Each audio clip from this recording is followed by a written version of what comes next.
நல்ல பிளான்ட்டியாக தான்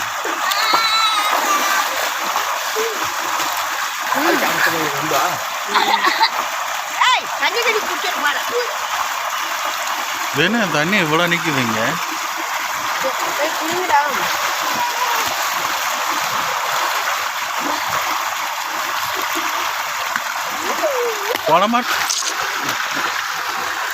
குளமாட்ட நின்று தக்காளி எப்படி வளரும்?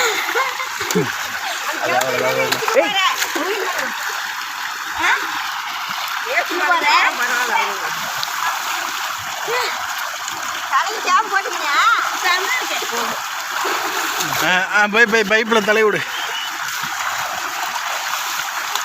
நல்லதான் இல்லைடா.